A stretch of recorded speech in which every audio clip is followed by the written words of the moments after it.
نحمده ونصلي على رسوله الكريم اما بعد فاعوذ بالله من الشيطان الرجيم بسم الله الرحمن الرحيم رب اشرح لي صدري ويسر لي امري واحلل عقدة من لساني يفقهوا قولي۔ اسلام ایک تعارف، صفحہ نمبر 169 169۔ چلیے آج کا ٹاپک ہے بھلائیوں میں سبقت۔ قرآن البقرہ 148 میں ہے کہ ہر ایک کے لیے ایک رخ ہے جدھر وہ منہ کرتا ہے، پس تم بھلائیوں کی طرف دوڑو۔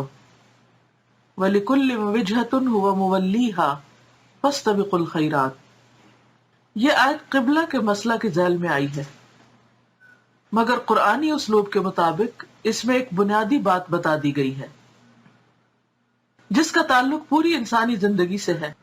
فَاسْتَبِقُوا الْخَيْرَاتِ، فَاسْتَبِقُوا الْخَيْرَاتِ کا لفظ سیاق کے اعتبار سے خصوصی مفہوم رکھتے ہوئے وسیع تر پہلو کے اعتبار سے ایک عمومی حکم ہے جو ہر انسان کو ہر لمحہ ایک بنیادی ہدایت دے رہا ہے۔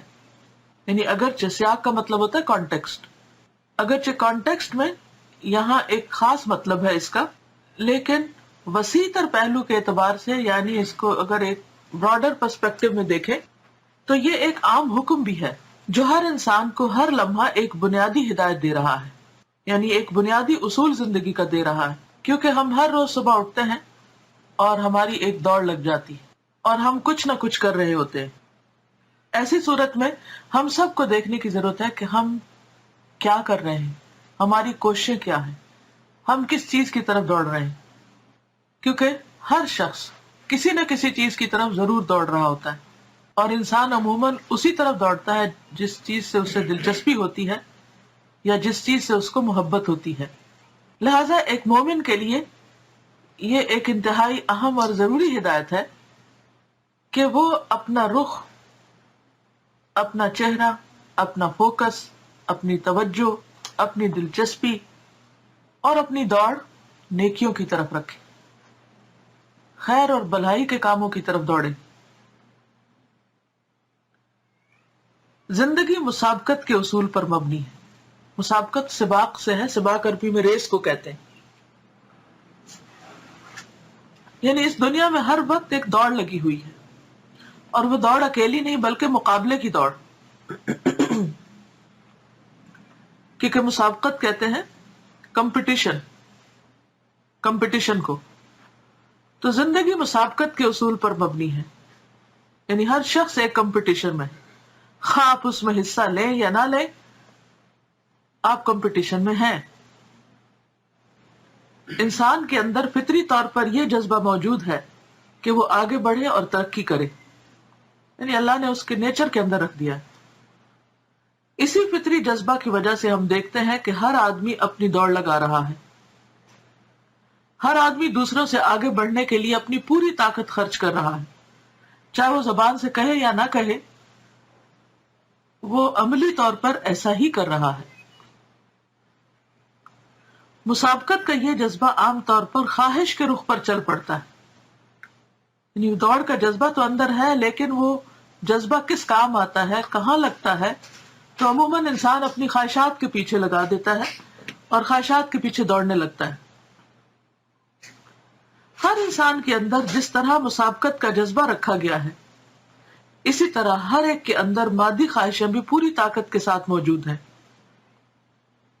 اس بنا پر اکثر ایسا ہوتا ہے کہ مادی خواہش کا زور آدمی کے جذبہ مسابقت کو ایک رخ پر دوڑا دیتا ہے، یعنی مادی جو دنیا کی رونق اور چہل پہل اور دنیا کے فائدے ہیں یا جو ظاہری نظر آنے والی چیزیں ہیں، عموماً انسان ان کی طرف دوڑنے لگتا ہے۔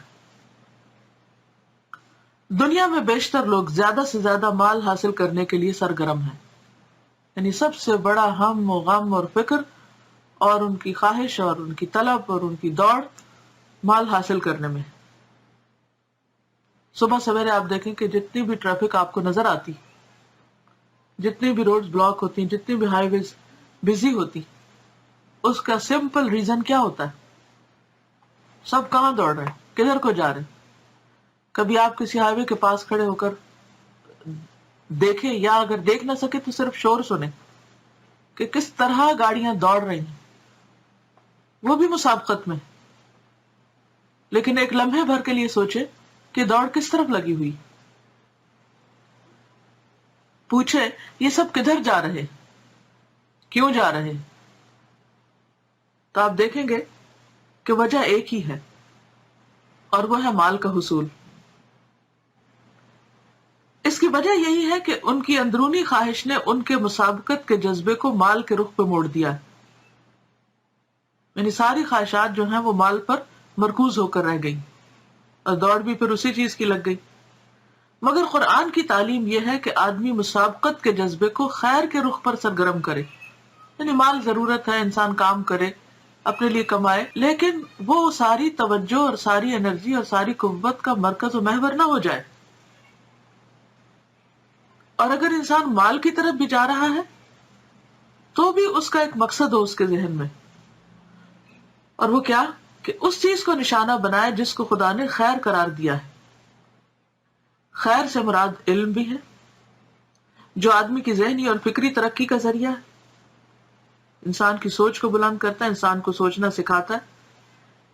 اسی طرح اس سے دعوت حق بھی مراد ہو سکتی ہے, یعنی لوگوں کو حق کی طرف, خیر کی طرف, نیکی کی طرف بلانا, جو کام کا اتنا وسیع میدان ہے جس کی حدیں کہیں ختم نہیں ہوتی. یعنی دنیا میں ہر کام کی ایک لمٹ ہے, لیکن دعوت دین کی کوئی لمٹ ہے ہی نہیں, ان لمیٹڈ کام ہے, اس کا سکوپ بہت بڑا ہے. اسی طرح بھلائیوں میں مسابقت کا ایک میدان وہ بھی ہے جس کو خدمت خلق کہا جاتا ہے, کہ آپ انسانوں کی خدمت کریں, کسی کے کام آئیں, کسی بیمار کی عیادت کریں, کسی مصیبت زدہ کی مدد کریں, کیونکہ انسان انسانوں کا محتاج ہوتا ہے اپنی مختلف ضروریات کے لیے. تو یہ بھی ایک خیر کی بات ہے جس میں انسان دوڑ لگا سکتا ہے. یعنی اگر مال کمانا ہو تو بھی کیا کریں, خیر کے لیے کمائیں. علم حاصل کرنا ہو تو انسانیت کو فائدہ پہنچانے کے لیے کریں. اور اسی طرح اگر آپ کوئی بھی کام کرتے ہیں, یعنی خدمت خلق کا ہی, اور دعویٰ کا کام بھی خدمت خلق میں ہی آ جاتا ہے, تو ان سب میں بھی آپ کی کوشش کیا ہو, آپ کا طریقہ کیا ہو کہ آپ نیکیوں اور بھلائیوں کی طرف دوڑ لگانے والے ہوں. تو اللہ تعالیٰ سے دعا ہے کہ وہ ہمیں عمل کی توفیق عطا فرمائے, اور ہماری ساری کوششیں اور سرگرمیاں اللہ کی رضا کے کاموں, خیر اور بھلائی کے کاموں کی طرف مرکوز ہو جائیں. اس کے ساتھ ہی میں آپ سے اجازت چاہتی ہوں. السلام علیکم ورحمۃ اللہ وبرکاتہ. سبحانک اللہم وبحمدک نشہد ان لا الہ الا انت نستغفرک ونتوب الیک.